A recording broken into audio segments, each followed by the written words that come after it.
Fantasy from the fairway, the return. I am once again riding solo until the end when Kevin will join us for the picks, but another solo week overall. We'll get into those picks at the end, so stay tuned for that. This week we're going to roll right into it.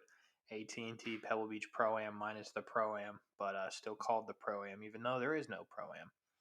So, that's weird, but it is what it is. So we're on to Pebble. Everybody knows Pebble Beach Golf Links will be played for 3 of the rounds. One round will be played on Spyglass per the usual, but we're focusing on Pebble Beach because that's where all the money is made, obviously, in Pebble Beach, California. Par 72, 6,875 yards by my calculations. It depends on where you look. You'll find different yardage for Pebble, but this is what I've come up with, 6,875. But everything that you would find is pretty similar to that. It was designed in 1919. As you can see on your screen, it was updated, redesigned in 2016 by Arnold Palmer, most notably. Like I said, there is no Pro-Am, and I thought this was interesting. 19 under par was the winning score in 2020, 2019, and 2017. And 17 under par was the winning score in 2018 and 2016. So we haven't seen anything other than those 2 scores in 5 years. So maybe that'll change. But here are your previous 3 winners. Last year you got Nick Taylor at 19 under. 2019, Phil Mickelson at 19 under, his 5th win at Pebble. And then you got the boy Ted Potter Jr. at 17 under. You are seeing that right. That is Ted with the trophy. He did indeed win the AT&T Pebble Beach Pro-Am. I changed the picture this week. Last week I didn't. This week, you are seeing a live picture. Well, not a live. You're seeing a real picture of Pebble Beach Golf Links on your screen. Last week, I forgot to change it from Hawaii, so you saw a picture of Hawaii while being talked about TPC Scottsdale. But this week, you're seeing Pebble Beach Golf Links. The most important stats for me this week are on your screen, but most importantly, your par 5 performance and your par 5 birdie or better. You do not win this event without playing the par 5s well. I accidentally closed the tab that had those numbers, but Nick Taylor, Phil Mickelson, Ted Potter Jr. were all at least 7 under par. I believe Nick Taylor was 9 under par on the 5s. So you cannot win this event without playing the par 5s extremely well. With that, you also got to play the par 4s well because, par 3s are a crapshoot. Got to hit greens. Got to gain strokes on approach. Proximity to the hole needs to be good. And this is a tough place to putt in general. So if you're a horrible putter at the jump, you're already going to be struggling because this place is not kind to putters. So you need to be good at it or experienced at it. So with that, let's roll. 10K, we're blowing through it. We don't have Kevin holding us down. We're blowing through it. It's just a joke. 10K, so there's only 4 guys in the 10K this week. Obviously, we're not going to talk too much about Dustin Johnson. He just won again on the European Tour. He just wins and wins and wins. He's $12,000, but there's no reason not to have him in your lineup. There's a decent chance he wins. He's a 2-time winner here. Multiple second-place finishes as well. I mean, the price is fair. This is a bad field. I'm just going to tell you right now, this is a bad field. You'll see as we get into it, this is a bad field. No reason not to have Dustin Johnson. Price is fair. He's the best player in the world. He's number 1. Paul Casey is second for me. He's the 3rd most expensive player, however. He finished second here in 2019. He finished 21st at the 2019 U.S. Open here, which was a difficult place to play. He just won the week before DJ on the European Tour. His game is in good shape right now. He finished 12th last week in the event DJ won on the European Tour. Before that, he finished 8th at the American Express. He's playing well. He's playing well right now. For being $1,000 about less than Patrick Cantlay, who was also playing fantastically. With the course history, I'm rolling with Paul Casey for sure. Patrick Cantlay finished 11th here in 2020.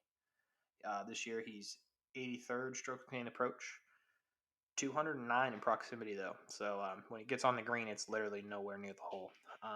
Patrick Cantlay's playing good golf. I just think for my money, I'd rather have Paul Casey. But there's obviously not a wrong play between the two of them. There is a wrong play in Daniel Berger.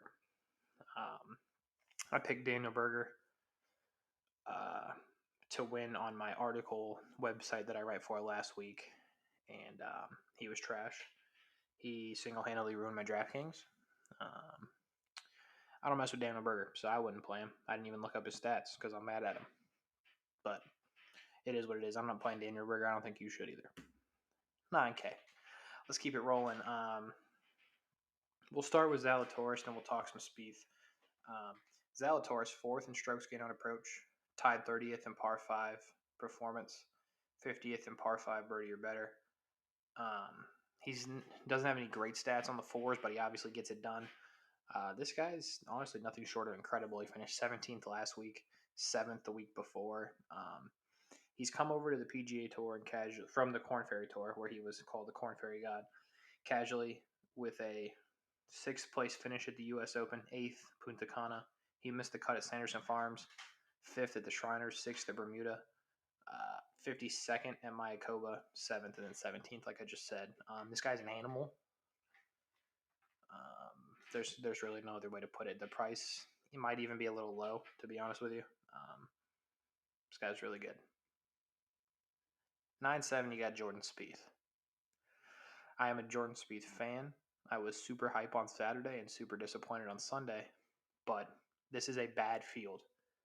And the fact that Jordan Spieth is priced $9,700 is a crime. What they're hoping is you spend money on Jordan Spieth because then your lineup's totally ruined. I'm a Jordan Spieth fan. You won't find a bigger fan. The problem is, one good week doesn't mean you can justify this. He has won this event, in fairness. If he was in the 8K range, yeah, I might consider it. 9-7 is a joke. His approach stats did not jump that much after a 4th place finish last week. He's still really bad on approach. I didn't see him hit a fairway, which doesn't really matter unless he hits the ball literally off of the earth or off of the land and into the water at Pebble. So he has not been good on the par 4s. You can't play Jordan Spieth here. Jason Day is at 9-5. 5 out of his 6 last starts here, he's finished top 5. However, he's outside the top 100 in all of the key stats I looked at. He's been bad recently. He also had great course history, a 2-time winner for Farmers at Torrey Pines, and was bad. He missed the cut last week as well. This guy's not good right now. I can't play Jason Day. There'll be more on Jason Day when Kevin joins the program, but I don't think you can play Jason Day here. At 9-4, you got Siwoo Kim. Siwoo Kim for me is a maybe type thing. I like him the least out of the 3 guys you see, or the 4 guys you see on the thumbs up. But he did finish 4th here in 2019. He's tied 19th in par 5 performance, tied 36th in par 5 birdie or better, and tied 28th in par 4 performance. You just don't know what you're going to get from him. I mean, he's all over the place. He wins, and then he goes and shoots a 76 and gets cut. He made the cut last week, but he finished in 50th. At 9-4, it's super, super risky to play Siwoo because he's all over the place. Molinari, on the other hand, I'm a big fan of this week. He let me down at the Masters, but I'm not going to hold that against him. 16th at the U.S. Open here 2 years ago. This year, so far on tour, 17th strokes gain approach, 26th proximity, 89th par 5 birdie or better. In his last 2 starts on the PGA Tour, he finished 10th and 8th. I think this is a good course for this guy. I think he's rounding into form. He obviously needs to start playing well if he wants a spot on the Ryder Cup team, which all the projections I've seen have him on the bubble. So he needs to really start playing well. I think he will. I think he'll be a good performer this week. Ricky Fowler at 9-2, you can't even consider it. I'm not even going to spend any more time on it. You cannot play Ricky Fowler here. Sam Burns again at 9-1. Huge price jump because this is a crappy field, but it's fair.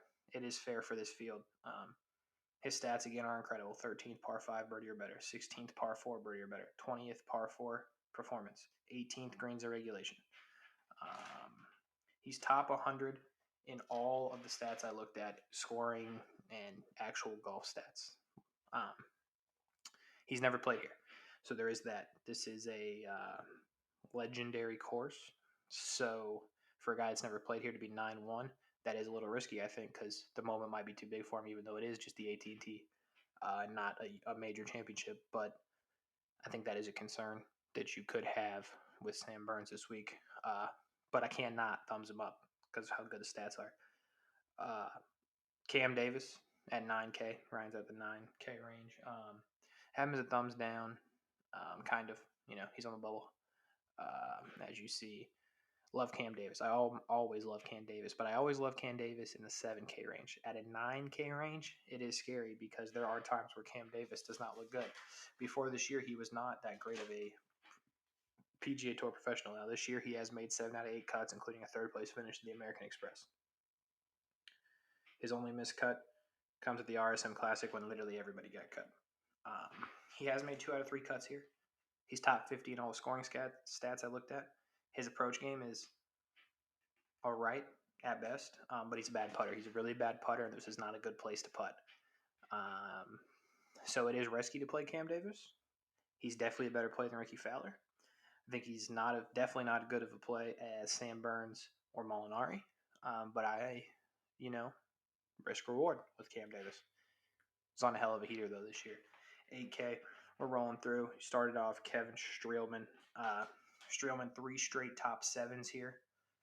Yeah, top 7s. It's a pretty good number for a guy at 8-9. 14th greens regulation this year. Plays the par 4s very well. The par 5s, he plays good enough. With the prior finishes was enough to get him on the thumbs up for me here. He also is playing not too bad right now. Got cut at the American Express, then 37th at Farmers, 22nd at Waste Management. So came into form here a little bit. Max Homa, you got next to 8-8. Back-to-back top 15 finishes here. The par 5s, he plays them great. The par 4s, he plays them awful. Literally awful.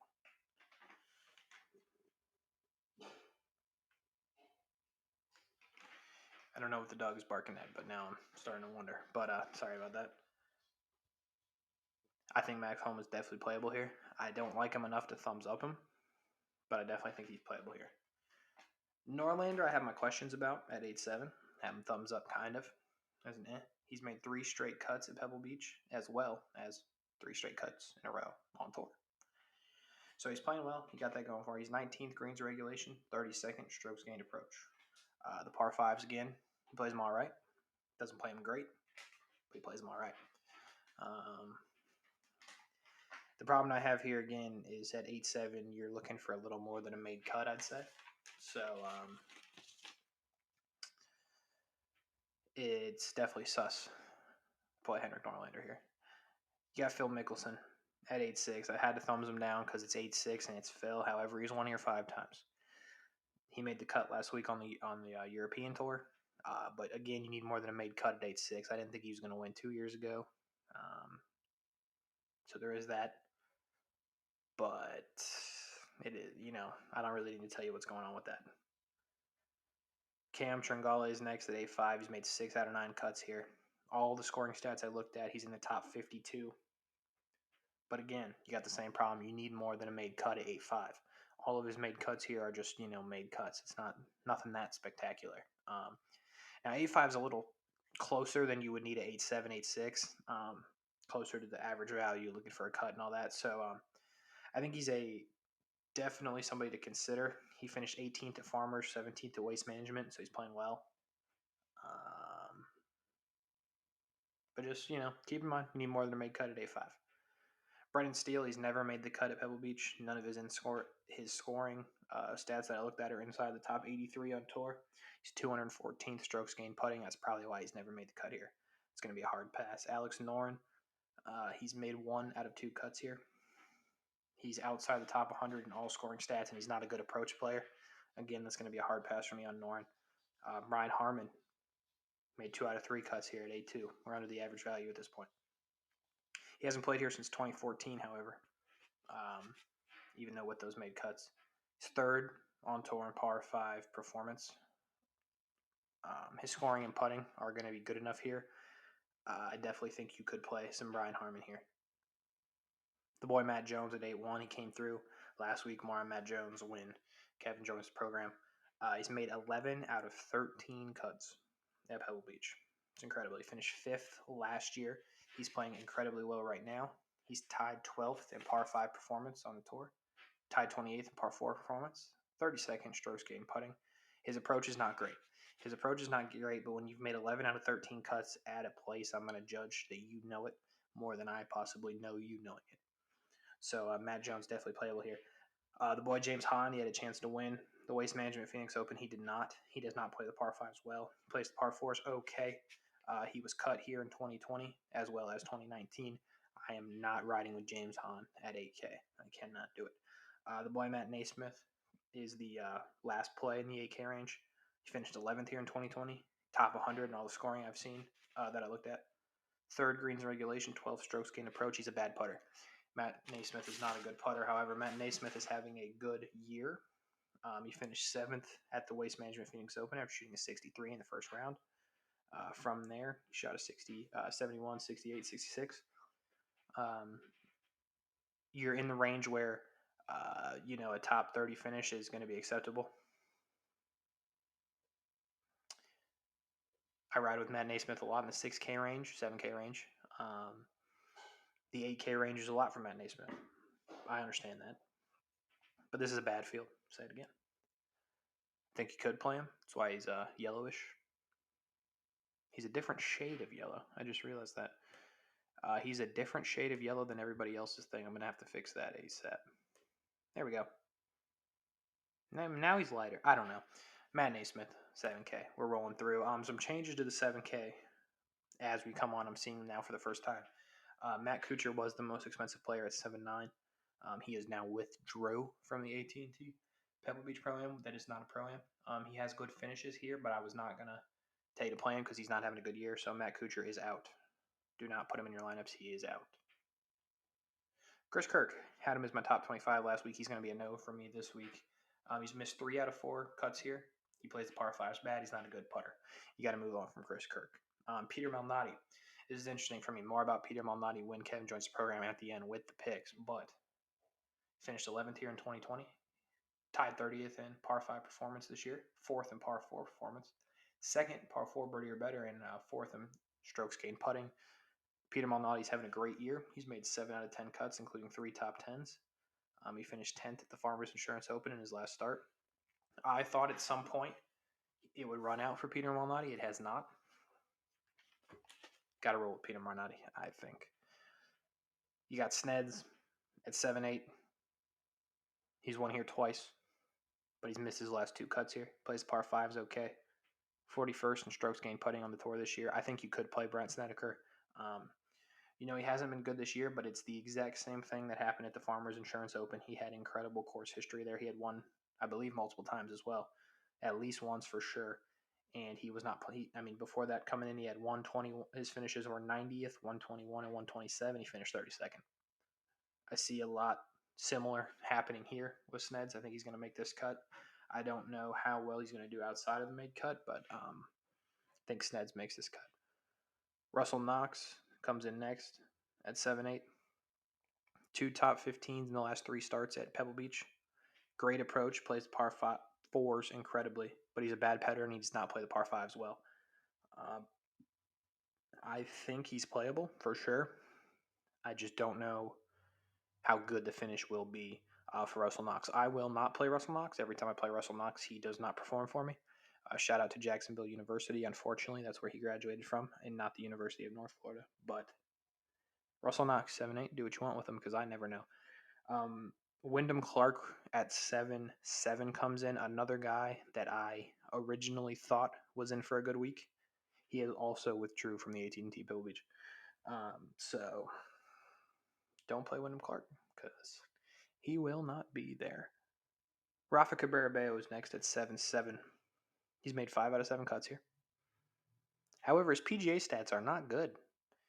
His stats on the European Tour are much better. So I'm not sure what the deal with that is. I personally would not play Rafa because he just does not play well on the PGA Tour. So that's what I think. 7-7, Harold Varner III. I'm going to say no. He's 0 for 1 on cuts here. He does not play the par 5s well. He's outside the top 90 on the par 4s. I will not be rolling with Harold Varner III here. I will be rolling with Patton Kizzire, the boy, at 7-6. We love Patton here. However, he's never made the cut here. At Pebble Beach, he's only played here once, and that was during the U.S. Open that Gary Woodland won. Crazy. In that U.S. Open, his first round, he shot a 80, so you knew he wasn't making the cut. He then shot a 67. So if he didn't shoot that first round 80, things would have been different. He would have made that cut without a doubt. He's tied 7th this year in par 5 performance, tied 12th in par 4 performance, 19th in strokes gained putting. This guy could win. This is an event that big names usually don't win. Dustin won before he was a household name, and Phil, obviously, but Nick Taylor, Ted Potter Jr., Snedeker even. Patton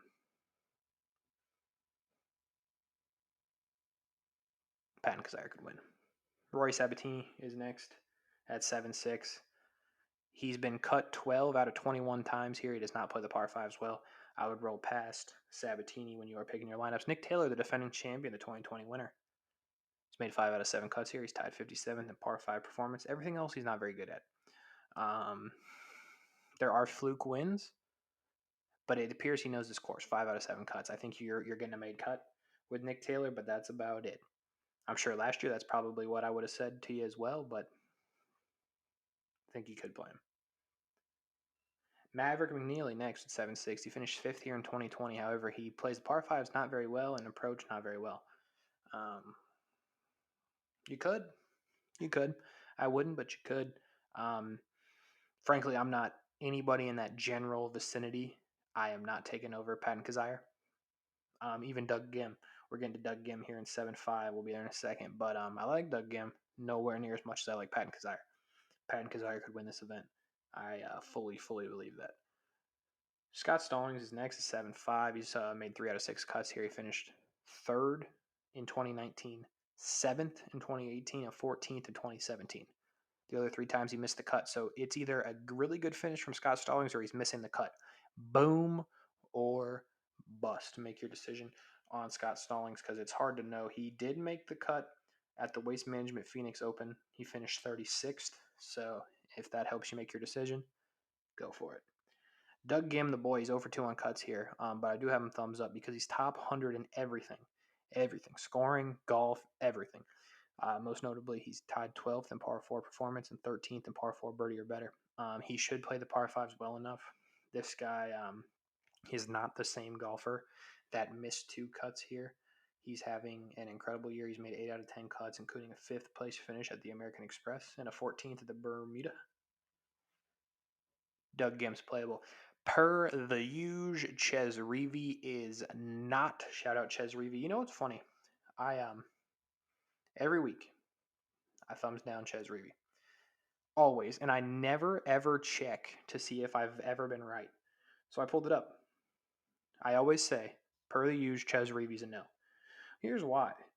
At the RSM Classic, 132nd, Mayakoba, 120th, Sony Open, 67. American Express 72nd, Waste Management Phoenix Open 96. You cannot ever play Ches Reavie. Fun fact, friend of the show, a member of the show, Jenks Jr. Ches Reavie was reaching to sign an autograph for him, and Kevin pulled his photo away. He said, no, I'll pass. Thanks, Ches. Moving on, Cage Lee was next, 7-5. However, after a really good week at the Phoenix Open, finishing 2nd, Cage Lee has withdrew from the AT&T Pebble Beach Pro-AM, according to Rob Bolton of the PGAtour.com. Shout out to him, though. Good week. He said, you know what? I'm going to take the bag and have a week off. So good for you, Cage Lee. He had never made the cut here, and he was only a flyer for me. He was playing well. That's why. He was not a guy that I had to have or wanted to have or anything like that. So we move on to the 7-4 range, and we start with Andrew Putnam. The boy, I remember like the first show we ever did, Andrew Putnam was like a 6K golfer, and I was super hype on him, and he made the cut. Putnam here, though, 2 for 5 on cuts.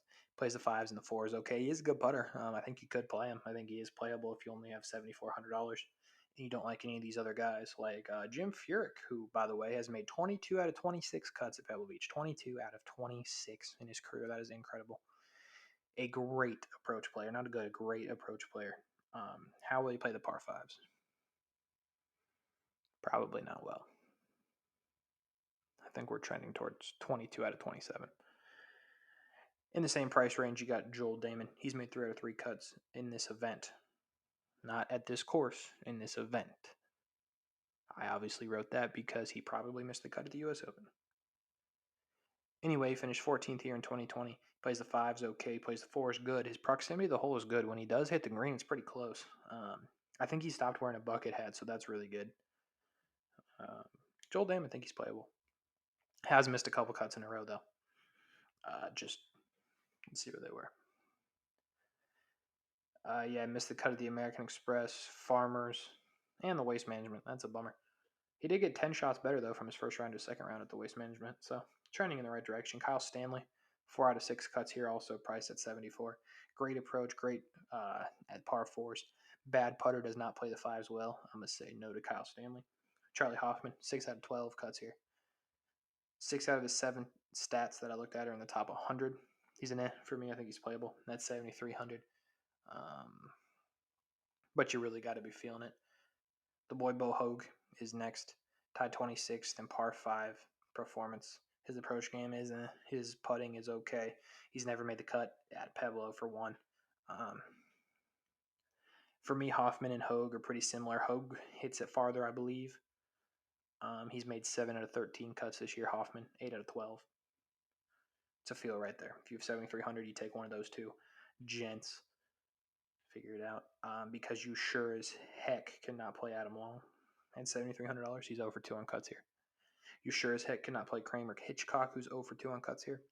And Ryan Moore, yet to make a cut on the PGA Tour, continuously priced in the 7K range. Yet to make a PGA Tour cut in 2020 in the super season. American Express, Farmers, Waste Management, nah. Maybe this week, you never know, but no to Ryan Moore. Brendan Grace, 2 for 4 on cuts here at $7,200. He plays the par 5s horribly, which was surprising to me, so it's a no. Hubbard, 2 out of 4 cuts here. He plays the 5s okay. He plays the 4s awful. He's a good putter when he doesn't do that weird little put your hand at the bottom of the thing and then still miss the cut or miss the putt. Probably stay away from Hubbard. Harry Higgs, 18th in 2020 at the AT&T Pebble Beach Pro-AM. 45th in par 5 birdie or better. Tied 41st in proximity to the hole. I think you could. At 72, you could.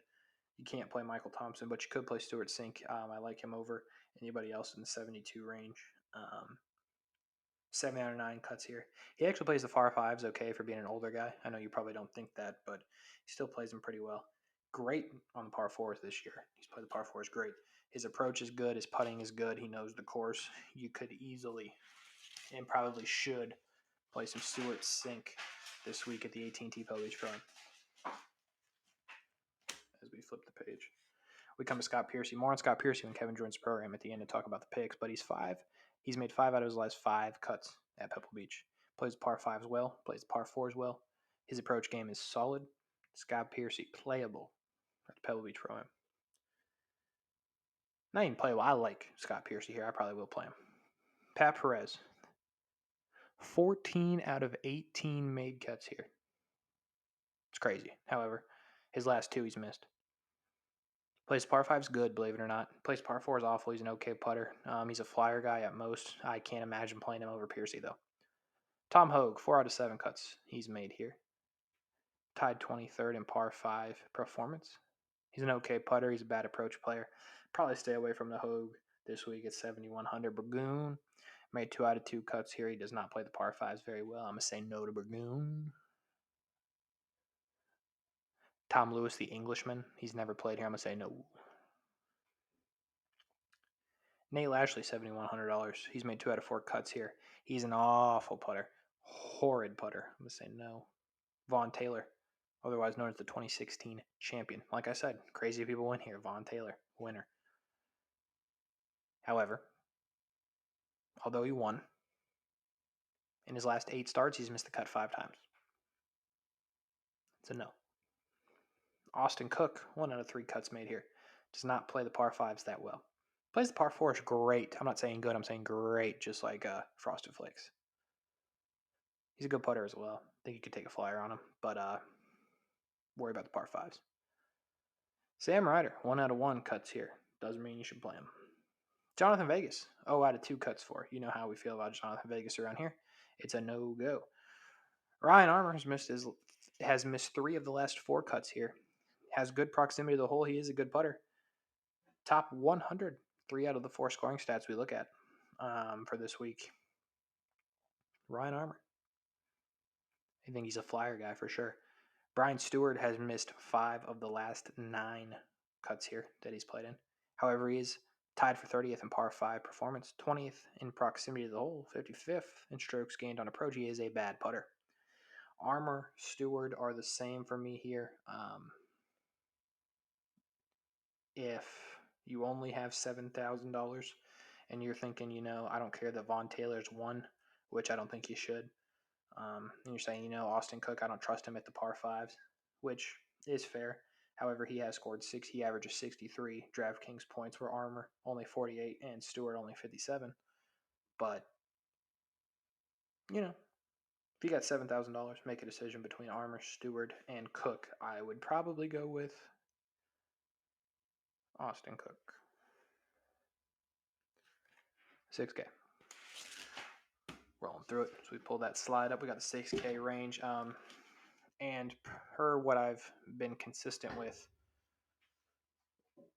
when it's a crappy field, the 6K range is going to be crappy. It starts with Patrick Rogers at 6'9", but I think Patrick Rogers is interesting. He finished 8th here in 2018, but in 19 and 20 he was cut. Tied 51st in par 5 birdie or better, 37th in greens regulation. He's a flyer guy for sure. If you disagree with what I have to say about Cameron Percy coming up, then you probably should roll with Patrick Rogers if you have $6,900. I wanted to put him on the screen, but I like Piercy, I like Chappell, so I couldn't do it. CT Pan won me some money at the Masters. However, he's probably not going to win you at the Pebble Beach Pro-AM. Neither will Troy Merritt, who, by the way, plays the par 5s really well. He just really is bad at everything else. Keith Mitchell's made 2 out of 3 cuts here. I don't think that matters. Andrew Landry has returned to the thumbs down screen. Probably won't be coming back off until the American Express next year. Denny McCarthy, once called the best player on the planet, the best putter on the planet, now outside the top 100 in strokes gained putting on the tour. How the mighty fall. He has made his only cut here, but I would not play him. Cameron Percy's next. Finished 10th here in 2017. Great approach player. A good putter. He plays the par 5s okay. At 6,900, I don't think you have a better choice. Salone is playable here, but I don't like him more than Percy. And then we come to the boy at $6,800. The man who averages 37.1 DraftKings points per event. Ted Potter Jr. Ted Potter Jr., the champion of this event, measly 3 years ago. The man who finished 18th at the Farmers Insurance Open, as well as 64th at the Waste Management Phoenix Open, which, yes, indeed, made the cut. Those are the only 2 cuts he's made on the tour this year, though. So there is that. So he finished 67th at the Shriners Hospitals for Children Open and did not make the cut, but made the cut at Waste Management and finished 64th. So, how the mighty fall. At $6,800, you absolutely cannot play Ted Potter Jr. Sorry I set you up for that. Seifert, I always struggle with because his stats are decent, but then he always just doesn't play well. He finished 50th here in 2020. I think he is playable again, but I really don't know what goes on with that guy. Florida State alum. Go Gators. 82nd strokes gained approach. 63rd in proximity to the hole. I really never know what to do with him. If I had to play a 6'8" guy, he'd be second. So if you have to play 2 6-8 guys, I guess you play him because you don't play Hagee, but you do play the boy Kevin Chappell. He's made 5 out of his last 6 cuts here. He plays the par 5s. Plays the par 4s okay. 88th in strokes gained putting. I think he's good for a made cut at 6,800. I mean, that's about all you're going to get, but I think he's good for it. Podrick Harrington's going to be a no. Tyler Duncan, I'm waiting, brother. I'm waiting. Still a no. Appy Barnrat, Kevin's boy, it's going to be a no. 6,700, you got Davis Riley, a Corn Ferry Tour winner, the TPC San Antonio Championship at the Oaks. He won back in the 7th month of 2020, which would be July. He's here on the PGA Tour now. He finished 58th at the Waste Management Phoenix Open last week, so in front of Ted Potter Jr. I don't know what to tell you on Davis Riley. $6,700. If that's all you got left and you don't like Will Gordon, you can play him. The boy Zhang, it's going to be a no. We flip the page and get into Will Gordon at $6,700. Never played at Pebble Beach. Not in the U.S. Open, not in the AT&T Pro. He's tied 71st in par 5 performance. He hits it a long way. Didn't look at that, but I know he does. 19th in par 4 birdie or better, and 58th in strokes gained putting. He might be in for a good week in his first event at Pebble, but it's the same deal that I said earlier. He might be like, hey, Pebble Beach, he might get the moment might be too big for him because it's Pebble Beach, but I could ride with some Will Gordon this week for sure at 6,700. Justin Hadley, the skinniest man in America. I cannot. Next, you got Joseph Bramlett. I'm not going to lie to you. Didn't know a lot about Joseph Bramlett until about 3 p.m. this afternoon. However, he finished 18th here in 2020. He also finished 18th at the Farmers Insurance Open 2 weeks ago. Had a good stretch of making cuts at the Punta Cana, Sanderson, Shriners, and the Bermuda. All of those finishes, though, were 40th, 41st, 44th, 43rd, and 45th. So don't expect nothing fantastic, but I think this guy's making the cut this week. Tied 71st in par 5 performance and tied 87th in greens regulation. I like him less than Will Gordon, but I do like him. I think he's playable for sure. My guy, Bryce Garnett, is next at 6'7". They finally respected him enough to move him above 6'5", but their disrespect is still fair. But it is what it is. He's missed a few cuts in a row. Tied 48th in par 5 performance, tied 87th in par 4 performance, 26th in strokes gained putting, and he finished 35th at the AT&T Pebble Beach Pro-AM in 2018. I think he could, but again, how many $6,700 golfers do you need? Have him behind Will Gordon, and I have him behind the boy Bramlett. In front of Bo Hostler, though, who, once again, got moved out of the 6'5" and below range. He's 2 for 4 on cuts here. He's 83rd in par 5 performance, 112th in par 5 birdie or better, 40th in par 4 birdie or better, 33rd in strokes gained putting. But he's an awful approach player, and apparently he wears a visor now, and I don't really mess with that. I would not play Bo Hostler. I sure as heck would not play Ants on Food, Jason Duffner. Teeter, no. Holmes, no. Ogletree's interesting. Specs, as we call him, from Georgia Tech, I believe. He played well in the Masters and at Mayakoba. Did not play well at Farmers Insurance. It's too early to know on Ogletree. I believe he's a fantastic putter, though, if I remember correctly. $6,600.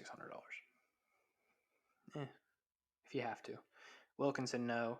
Brian Gay, no. The boy Jim Herman, no. Christopher Ventura, my first ever pick to win here on Fantasy from the Fairway. All of his scoring stats are in the top 100 that I looked at. Strokes gained putting 15th. Awful approach player. He's missed his only cut here at Pebble Beach. I think he's playable, but it's risky. Adam Schenk made 2 out of 3 cuts here at Pebble Beach. However, I will not be rolling with Adam Schenk. However, this one is the second to last guy on the graphic. That's the boy Ben Martin. I know what you're thinking. Who the heck is Ben Martin? Well, I don't know. All I know is he's made his last 2 cuts, 2 for 2, Pebble Beach, including a 25th finish last year, 14th strokes gained putting, 60th par 5 birdie or better this year. He's only played 10 rounds on the tour this year.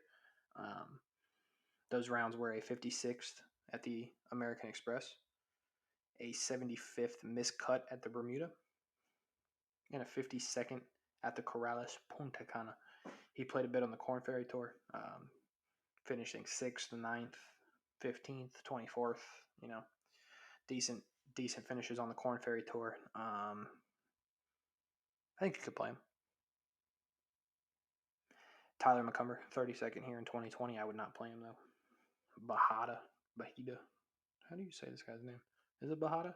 I don't know. I'm asking nobody. I wouldn't play him though. Seamus Power, no. Aaron Badley, apparently I didn't even see the first time I did this, but I promise you it's a no-go, as he's 2 for 9 on cuts this year. Grayson Murray finished 8th here in 2018, but I still wouldn't roll with it.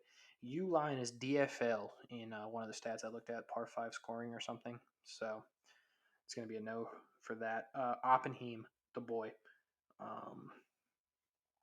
He's let me down before, but I'm going to give him the opportunity to let me down again.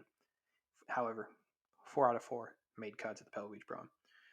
This year he's 65th par 5 performance, 46th par 5 birdie or better. Tied 29th proximity to the hole, 24th strokes gained approach. However, he's 197th strokes gained putting, but he's made 4 cuts here, so he knows what he's doing. With that, 6-0 to 6-4. I'll give you one guy if you have to. You have to. Start at the top. Hank Laboda finished 38th here in 2019. Tied 39th in par 5 performance this year. 56th in par 5 birdie or better. 112th in greens regulation. Tied 44th proximity to the hole. 94th strokes gained approach. 112th in strokes gained putting. In a horrible field, this guy's price way too low. 6,300 DJ Trahan. Oh, by the way, shout out Hank Laboda. His wife is pregnant. Saw that on Instagram. So shout out to Hank. He's going to be a father in February. Oh, it is February. Holy crap. I didn't even realize that. Yo, shout out. Hank might be on dropout watch. I don't know when she's due, but shout out to Hank Laboda. A lot of airtime. DJ Trahan, 6,300. He's 120th, par 5 birdie or better, which I know doesn't sound that great, but it is a $6,300 golfer. 38th in strokes gained approach. 7 out of 12 made cuts here, DJ Trahan. 18th in 2019. You could roll with DJ. Michael Gillick, the boy, $6,200, continuously disrespected each and every week in this price. Maybe we just love Gillick here. I don't know. 55th, he finished in 2020 at the AT&T Pebble Beach Pro-AM. Shout out to Gillick, by the way. He's practicing today. He posted on his IG. Yeah, I check these people's IG. I like to see what they're up to. He's practicing. He loves Pebble Beach, according to his IG. Tied 88th par 5 performance. Tied 87th in greens regulation. 83rd strokes gained putting. Michael Gillick at $6,200. Definitely playable. Trying to pull up a there it is, Michael Gillick. He's missed a few cuts in a row. Why do we like him on this show? Oh yeah, he finished 11th at Bermuda and 27th at Shriners, so he was hot for a while. However, all of his finishes in the 2021 calendar year have had a 1 and then 2 digits in front of him. So that's never good. It's never good to shoot a 79 and then a 77 Gillick. We got faith in him this week. JJ Spawn is the most interesting guy to me here.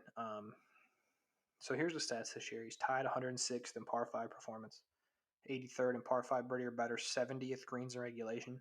Just keeps getting better. Tied 26th in proximity. Not a good putter, 104th, but like not horrible, but not good. He's never made the cut at the AT&T Pebble Beach Pro-AM. I think this is the year for JJ Spawn. And it's $6 bills if that's all you got left because you're trying to play DJ and Paul Casey, which I'm trying to do. Nelson Ledesma, the Argentine, I believe. Never made the cut at Pebble Beach, however. He's 153rd in par 5 performance, 58th in par 4 birdie or better, 74th in proximity to the hole, 72nd strokes gained putting. I think if that's all you got, you're trying to work some things, your best option is not David Duval, the player's champion who's in the field. is not the Open champ of many years ago. A lot of people's favorite golfer, John Daly. No. I don't believe it's Kevin Stadler who made the cut at the Farmers Insurance Open for the first time in like a ton of years. No. I think it's Nelson Ledesma. Now, after a failed first attempt, I'd like to welcome in one Kevin. Kevin, the first attempt, I pretty much am going to ask you the same question because I forgot to hit record here. Are you ever coming back? The fans are wondering. I am. Next week, we got to do some testing with our software to make sure we can get everything, lined up for both of us to see and stuff. But yeah. Another full week of ranking every player has been daunting. You know what kind of sucks ass? What's up? Like, I did the course history for like the most boring courses ever and all that stuff, and then I missed the cool tournaments. Yeah, and it is unfortunate because I don't even spend more than 5 minutes on it because I have to do all the players. For sure. So I just look at who made it, what's the par. I actually had to work this time because I found 3 different yardages for Pebble. Yeah. So I actually had to do some math and whatnot. So unconfirmed if it's correct, but we're going to try something here. We're going to try to share a screen to bring you in for the picks. Can you see that? Yes, sir. All right. So here's what happened. Ricky Fowler, any kind words? No. Matt Jones was a good pick, tied 30. He had a good little run of it.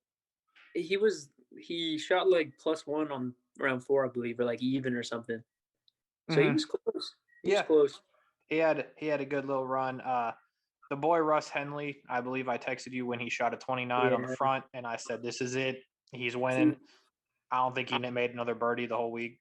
I'm surprised because the last time I checked, he was very high. So 30th is kind of. I don't think he made a birdie, or I don't think he. I think he's like 1 under on the last round. But what the hell are we doing with the top 25s? Yeah, we're horrible. Oh man. And you know what's, if mine just keep getting cut, like mine aren't even close. Yours at least are like tied 30, tied 28th. Mine are just DFL. I mean, it's been pretty bad overall. I do want to throw this out there while you're still on the program. Daniel Berger. Yep. That's it. Yeah. That's all I got to say about he broke my heart like 5 weeks ago, so now it's your turn. Yeah, I'm done with him. I'll never play him again. I have him last in the 10K rankings this week, which you wouldn't know, but I have him DFL behind DJ, Paul Casey, and Patrick Cantlay. Yep. All right, so we're back. We're back in the whatever it looks like on the screen, and the time has come. You don't even know who's in the field, but what I need to know is who's winning. The AT&T. I just realized I probably should have been doing this the whole time, shouldn't I? Yeah, probably. No. All right, next week. Next week. My winner is going to be, and ride with this one, all right? Okay. Jason Day. Huh. What a interesting turn of events there. Jason Day. 5 out of his last 6 starts here, he's finished in the top 5. However, on all like 8 stats I looked at, he's outside the top 100 in this year. Yeah, he's playing rough. Yeah, Ricky was disappointing considering I should have I picked one guy who was shit and he's still shit when I could have picked like Spieth and then he wasn't shit, Yeah. But I'm sticking with the shit. We're going Jason Day. That's fair. Where is he on your list? Down or up? No. All right. Well. Yeah. Well, here's why. Because he had the great history at Farmers as well. He had won twice and all this, and then he sucked. So I just think he sucks right now. He does. That's why I did that. But Jason Day, heck of a pick. You never know. Things happen. I'm gonna go with the man that finished second here in 2019. Who just won on the European Tour, not this week, but the boy Paul Casey. Hey, Blue. Blue the dog. Blue the dog. I'm going to take Paul Casey here. I'm not going to wait till Valspar, even though no one has won Valspar since 2017 that wasn't named Paul Casey. But I'm gonna take Paul Casey here. I've seen a lot of people down on him. I don't know why, but have you used Cantlay or DJ yet? No, I was really gonna pick DJ, but because he has won this twice. But I don't know. Ever since I was looking into Paul Casey stuff, he hasn't been that good on the PGA Tour, but he just won on the European Tour. I'm feeling it. I'm going Paul Casey. I like it because week 1 when Fleetwood's back, he's my pick. Don't care where it is. Probably the Players or Arnold Palmer. Perfect. Alrighty. We need a top 25 to actually hit. We need somebody. Okay, this one I did see a stat on, so I had to double check because I assumed he was going to be low priced, but he was. So I'm going to go with history again, but probably a bad pick again. And I'm going Scott Piercy. You know what? That is very ironic. I like Piercy. I haven't recorded yet, but he's going to be thumbs up. Made 5 of his last 5 cuts here. Plays the par 5s and par 4 is good and has good approach game. Scott Piercy, that's a good pick. He's cheap too. He's mad cheap. Yeah, and his finishes here are really good the past couple years.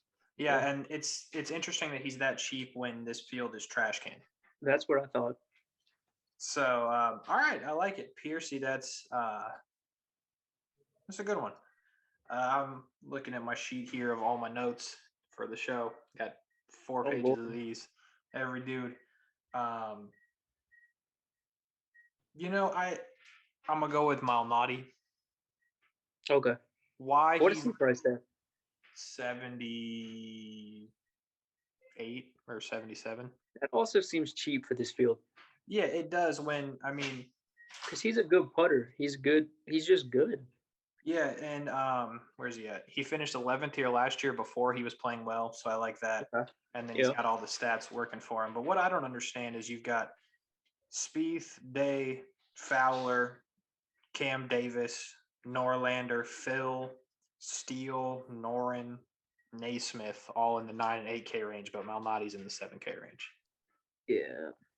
I don't think the DraftKings people really do too well on the pricing. But. No, not really. So Jason Day and Scott Piercy for you. I've got Peter Malnati, top 25, and Paul Casey to win. Last thing before you go, quick thoughts on the Super Bowl. I'm happy. That was really cool. Yeah. I mean, I don't like Tom Brady. Never have. But he's the greatest of all time. So I respect that. The GOAT playoff. I don't think it's a debate. I really don't think it's a debate. It's not, no. He's the greatest of all time. Shout out to my bookie. I took more of their money. Oh, yeah? We needed Kelsey. Plus 3.5? Nah, we needed Kelsey 8 catches, playoff Lenny 49.5 yards or above, playoff Lenny a rushing touchdown, and the Bucks to win all in one parlay, and they all came through. Yeah, nice. Yeah. Was it one of your classic 25 cents? No. No, wasn't that unfortunate? Yeah. An NBA, I was in the top 400 people. I finished at 340 something. Yeah. $1. 25 cents, bro. It's tough.